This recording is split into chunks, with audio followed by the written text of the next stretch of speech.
Hello बच्चों, good morning, सलाम, नमस्ते। आइए केमिस्ट्री पढ़ते हैं हंसते हंसते। यस। कैसे हैं माय डियर स्टूडेंट्स? मौजा में मज़े कर रहे हैं? हंसते रहिए, खिलखिलाते रहिए, स्टडी को आगे बढ़ाते रहिए। इससे पिछले वीडियो में भी, video number 11, metal non metal के बारे में हमने पढ़ा था।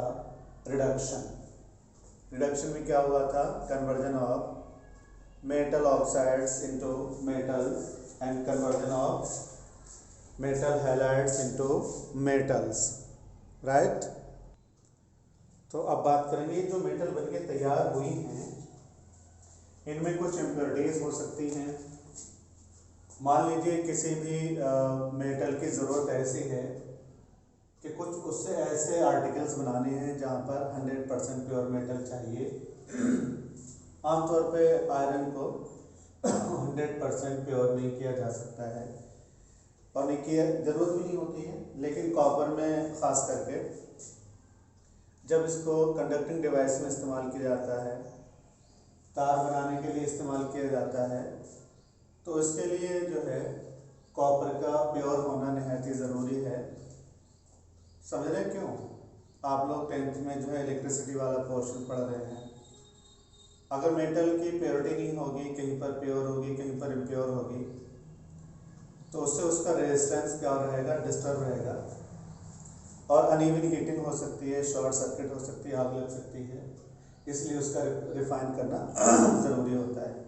आप लोग बहुत अच्छे अच्छे कमेंट्स दे रहे हैं, तो आपके लिए एक छोटा सवाल है, प्योर कॉपर को क्या नाम देते हैं? What name is given to pure copper? जैसे प्योर आयरन जो होता है, ऑलमोस्ट प्योर आयरन जो होता है, उसको रॉट आयरन कहते हैं, ठीक है। अब इसमें जो बहुत सारे मेथड्स हैं, डिपेंड करता है कौन सी मेटल जो है उसको हमें रिफाइन करना है। जैसे हमने कुछ दिनों पहले अपने बच्चों को लीड को प्योर करके दिखाया। तो लीड जो है जब रखा रहता है, पुराना रहता है, तो उसके ऊपर ब्लैक कलर का लेड ऑक्साइड बन जाता है। बल्कि अगर आप चाहें तो दुकानदार से मांगें तो वो सीसा कहता है, सीसा, रांगा। तो जो लेड है ना, इसका सबसे ज़्यादा इस्तेमाल आप लोगों ने देखा होगा कि सोल्डर आयरन कहते हैं। वो सोल्डर आयरन में देखा उसने जो हीटर, एक हीटिंग डिवाइस होती है, लगाया, फौरन क्या होता है? मेल्ट हो जाता है। इससे पता चलता है कि जो लेड है उसका मेल्टिंग पॉइंट बहुत कम होता है। तो ऐसी चीज़ें जिनका मेल्टिंग पॉइंट कम होता है उनको गर्म करके ही प्योरीफाई किया जा सकता है।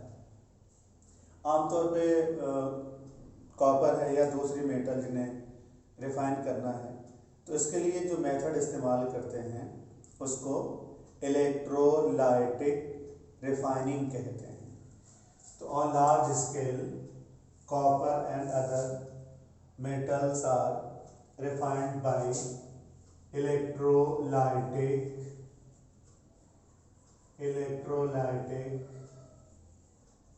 refining method। इसमें क्या करते हैं? जिस मेटल को रिफाइन करना होता है उसके बड़े से ब्लॉक को अनोड बना लेते हैं, फिर उसको डीसी सोर्स से जोड़ देते हैं। तो इसको एक डायग्राम की मदद से समझा जा सकता है। जो प्योर मेटल स्ट्रिप है, जैसे कॉपर की प्योर मेटल स्ट्रिप ले ली, तो उसको बड़ा सा ब्लॉक बना देते हैं एनोड की शक्ल में। मान लीजिए इसको प्योर करना है तो ये बड़ा सा ब्लॉक ले लिया हमने, ठीक है। और जो प्योर मेटल स्ट्रिप है उसको हमने कैथोड बना दिया। ये तो पता ही होगा कि जब हम डीसी सोर्स से जोड़ते हैं और जिसे कैथोड बनाना होता है उसको निगेटिवली चार्ज सोर्स से जोड़ देते हैं, नेगेटिव टर्मिनल से बैटरी के जोड़ देते हैं। अनोड जो है इसको पॉजिटिव टर्मिनल से जोड़ देते हैं, तो कैथोड निगेटिव, अनोड क्या होगा? पॉजिटिव होगा। तो यहाँ पर क्या होगा?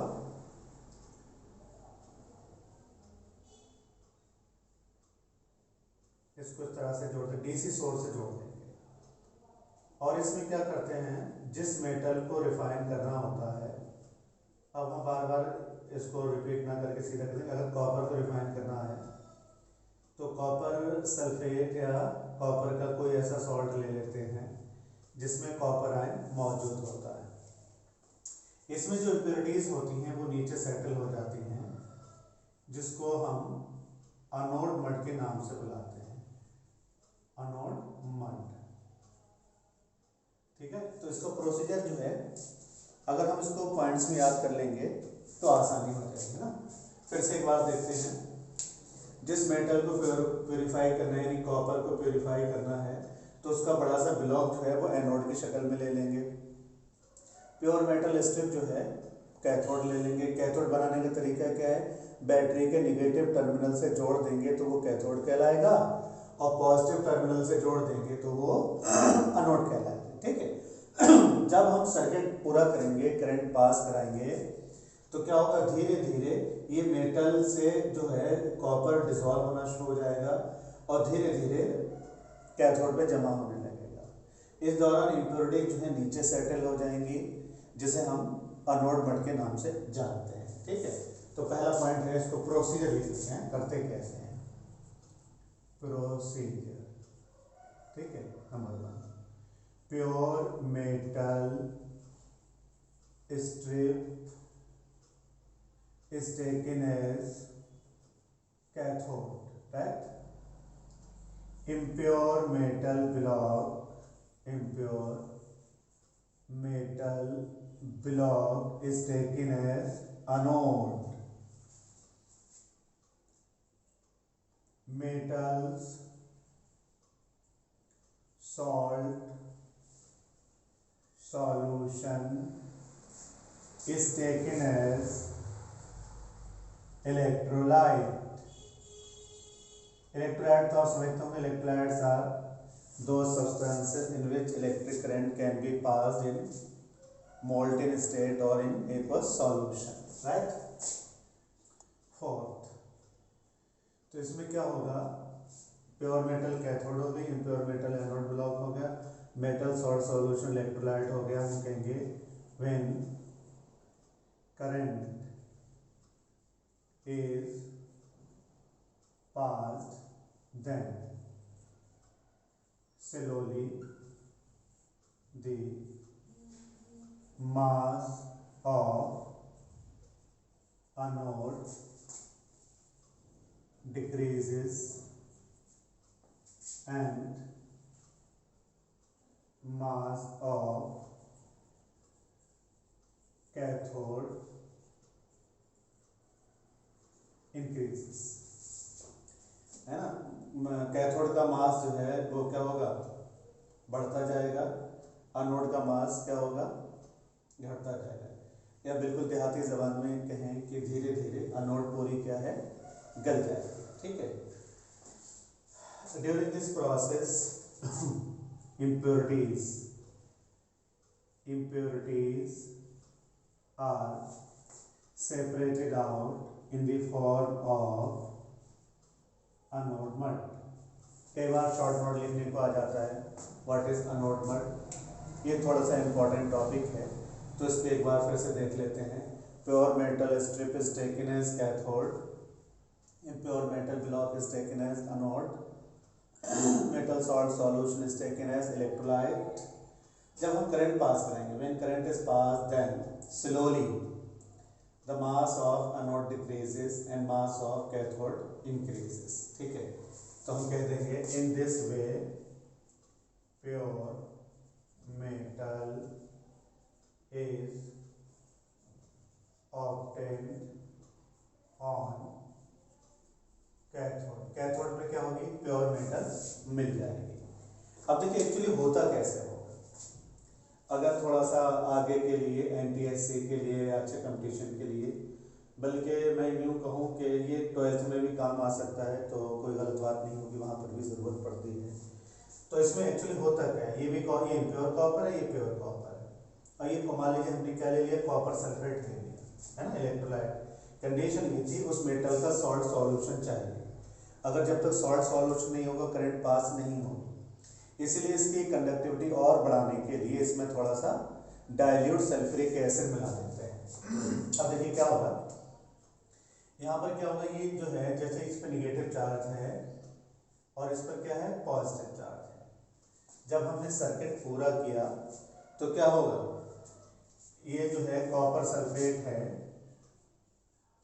ये क्या देगा Cu2 प्लस सल्फेट माइनस।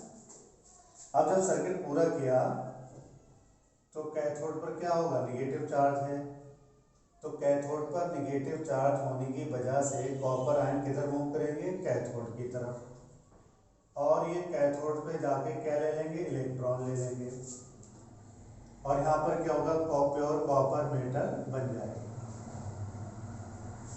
बताइए क्या हुआ होगा, यस रिडक्शन। तो कॉपर आयन का रिडक्शन किस में हुआ, कॉपर मेटल में। अब होगा क्या कि जो यहाँ पर कॉपर आयंस हैं वो इधर चले गए, रिड्यूस हो गए।